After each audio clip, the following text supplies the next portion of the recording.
Hello guys. तो आप लोगों को सतराम क्लिनिक पे बहुत बहुत स्वागत है। और आज इस वीडियो में हम लोग समझने वाले हैं निमोनिया के बारे में कि निमोनिया होने का कारण क्या है और इसके लक्षण क्या है और इसको कैसे पहचान पाएंगे कि निमोनिया किस प्रकार का है, निमोनिया कितने प्रकार का होता है और निमोनिया का ट्रीटमेंट कैसे किया जाता है और कितने दिनों तक ट्रीटमेंट चलाए जाते हैं। इन सब की जानकारी इस वीडियो में देने वाला हूं, तो बस पूरे वीडियो में बने रहते हैं। तो आज एक एक पॉइंट निमोनिया के बारे में सीख के जाएंगे। सबसे पहले हम लोग जानेंगे कि निमोनिया होता क्या है और किसके कारण होता है। तो देखिए, pneumonia is a lungs infection. Pneumonia क्या होता है? फेफड़े का संक्रमण होता है। That is a cause by प्रोनिमो बैक्टीरिया। कहने का मतलब क्या है कि निमोनिया जो है वो फेफड़े का संक्रमण है जो कि निमोकोकस बैक्टीरिया के कारण होता है। लेकिन मैं 3 बैक्टीरिया का नाम बता रहा हूं जो कि आपको याद रखना है। पहला है डिप्लोकोकस निमोनिया, हीमोफिल्स इन्फ्लुएंजा और स्ट्रेप्टोकोकस निमोनिया। इन तीनों बैक्टीरिया के कारण निमोनिया उत्पन्न होता है, ये आपको याद रख लेना है। आगे आते हैं कि और क्या है निमोनिया के बारे में। Due pneumonia infection start inflammation and swelling in lungs.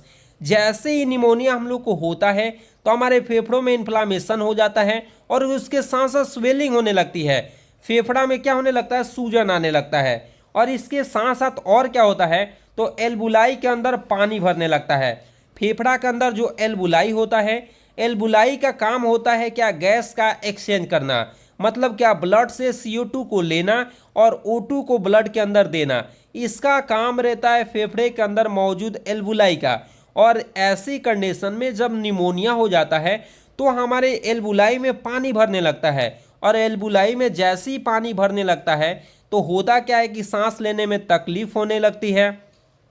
त्वचा और नाखून और होठों का रंग भूरा होने लगता है और सांस लेने में तकलीफ होती है। खांसी आते रहती है, बलगम निकलते रहता है, बुखार रहता है, ये चेस्ट में चेस्ट पेन रहता है। तो ये सभी जानकारी हमें देते हैं कि निमोनिया का संकेत बताते हैं।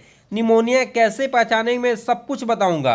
बिल्कुल घबराने की ज़रूरत नहीं है, बस पूरे वीडियो में बने रहिए। अब आ जाते हैं कि निमोनिया कितने प्रकार का होता है, जिसमें पहला होता है सेगमेंटल निमोनिया। ये निमोनिया क्या होता है? तो आपको याद रखना है कि in this type any one segment are different. इस प्रकार के निमोनिया में फेफड़े का कोई एक भाग ही प्रभावित होता है। अगर फेफड़े का कोई एक भाग क्या हो रहा है? प्रभावित हो रहा है। एक भाग कोई क्या हो रहा है? प्रभावित हो रहा है। तो उसको हम लोग क्या बोलते हैं? सेगमेंटेशनल निमोनिया के नाम से क्या करते हैं? जानते हैं। दूसरा बाइलेटरल।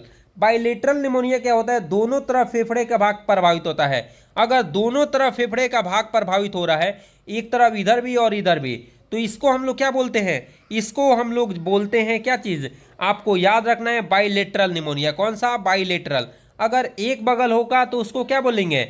Segmental pneumonia. अगर दोनों तरफ होगा तो बाइलेटरल निमोनिया। और लोबल निमोनिया क्या होता है?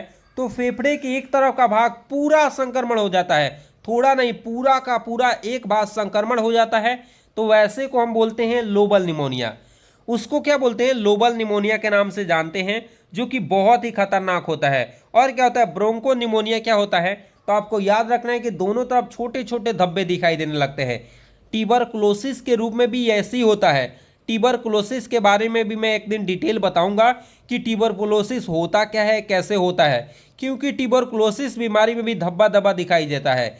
देखिए, इसमें भी धब्बा धब्बा दिखाई दे रहा है। और एल्बुलाई कौन कौन होते हैं? तो ये देखिए, जो पतला पतला दिखाई दे रहा है वो क्या है? एल्बुलाई है, जहां से गैसों का एक्सचेंज होते रहता है। तो देखिए, जब धब्बा धब्बा दिखाई देने लगता है उस कंडीशन में क्या होने लगता है? आपको निमोनिया है, वो भी कौन सा? ब्रोंको निमोनिया के नाम से इसको जानते हैं। अब इसके लिए निदान क्या है, डायग्नोस क्या किया जाता है? तो सबसे पहले चेस्ट एक्सरे करा के देखा जाता है कि अगर व्हाइट व्हाइट दिखाई देता है, व्हाइट व्हाइट, तो उस कंडीशन में बोला जाता है निमोनिया हो गया है। ब्लड टेस्ट भी कराया जाता है, CRP टेस्ट। सीआरपी मतलब ये लीवर का टेस्ट होता है। सी रिएक्टिव प्रोटीन, जो कि लीवर सही पूर्वक काम कर रहा है कि नहीं, उस कंडीशन को देखा जाता है। और स्टोमक टेस्ट भी कराया जाता है। ये चारों टेस्ट कराया जाता है किसके लिए? निमोनिया के लिए। यहाँ पे देख रहे हैं कि व्हाइट व्हाइट नजर आ रहा है, तो इससे बताया जाता है कि आपको कौन सी बीमारी है, तो निमोनिया है। अब देखिए, इसके लिए आयुर्वेदिक उपचार क्या होता है। तो इसके लिए आयुर्वेदिक उपचार भी दिया जाता है, महासुदर्शन घनीवटी दिया जाता है, महासुदर्शन घनीवटी गिलोय दिया जाता है और गिलोय धनवटी दिया जाता है। तो ये कंडीशन निमोनिया कंडीशन रहता है तो ये दिया जाता है। लेकिन आपको जानना है एलोपैथिक, क्योंकि सबसे ज़्यादा उपयोग में आता है कौन सा, एलोपैथिक।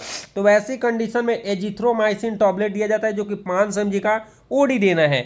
ओडी कहने का मतलब दिन में एक ही बार देना है, सुबह दीजिए या शाम दीजिए। और क्या, सेफ्रोडिल टॉबलेट जो दिया जाता है वो 500 mg का दिन में कितने बार दिया जाता है, 2 बार। और सेफेक्सिन टॉबलेट दिन में कितने बार दिया जाता है, 2 बार दिया जाता है। अगर ज़्यादा संक्रमण हो जाती है तो वैसे कंडीशन में मोनोसेप इंजेक्शन देना चाहिए। तो मोनोसेप इंजेक्शन जो है वो 2 ग्राम दिन में कितने बार देना चाहिए, 2 बार देना चाहिए, जिससे तुरंत का तुरंत संक्रमण से क्या मिलता है, आराम मिलता है। ये आपको याद रख लेना है, याद रख लेना है।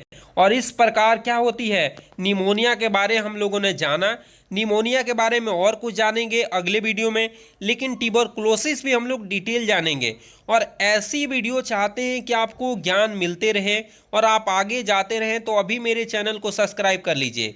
और जितने भी वीडियो अपलोड किए जा रहे हैं उन सभी को देखते हुए चलते हैं, तो आज बहुत कुछ सीखने वाले हैं। तो चलिए इसी के साथ मिलेंगे अगले वीडियो में। लेकिन हाँ, अभी तक आप मेरे चैनल को सब्सक्राइब नहीं किए हैं तो सब्सक्राइब जरूर कर लेंगे। चलिए मिलते हैं इसी के साथ अगले वीडियो में, तब तक के लिए जय हिंद।